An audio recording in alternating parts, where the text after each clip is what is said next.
when I was 8 years old, the unthinkable happened. My grandpa Joe got sick, and they had to amputate his legs below the knee. They took Grandpa's legs away, and they gave him 2 heavy, uncomfortable prosthetic legs. Now, because of the pain of the prosthetics, Grandpa spent the majority of his day crawling on his knees. Now, that alone would have kept most people in the bed, but not Grandpa Joe. His wife had a stroke, and she was completely paralyzed on the left side of her body. And Grandpa Joe would slowly crawl over to Grandma, and he would patiently feed and care for her, always with a smile on his face. Now, as an 8-year-old watching this, I thought, Grandpa, what are you doing? Stay in bed. Let the nurses care for her. It didn't make sense to me. But Grandpa loved serving others.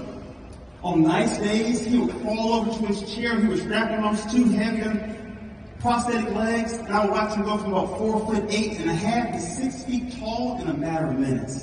And to me, that was magical. And he would walk around the community and would look for ways to serve others, like checking the mail and delivering newspapers for some of the sick and shut-in. Well, one day, Grandpa Joe was chatting with a neighbor about his lawn. Mike, run to the house and get the mower and then come back and cut this grass. After I had finished cutting the grass, the neighbor walked up to me and said, "Little Mike, your grandfather is teaching you well." Then he gave me $5. That was the kind of man my Grandpa Joe was.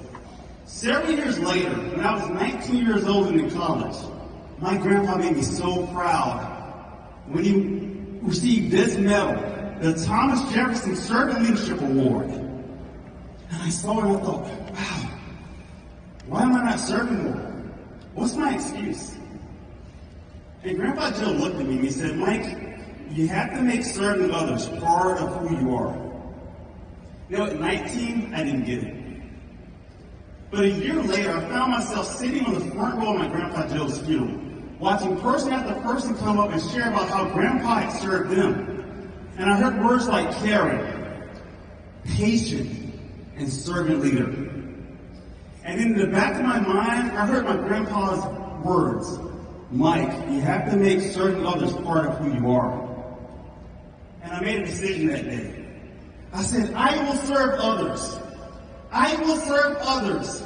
I will serve others. And I believe that I'm doing that. In 2020, I was recognized as one of the volunteers of the year at my company. In 2021, I received a Maxwell DNA Award, and I was asked to serve on faculty.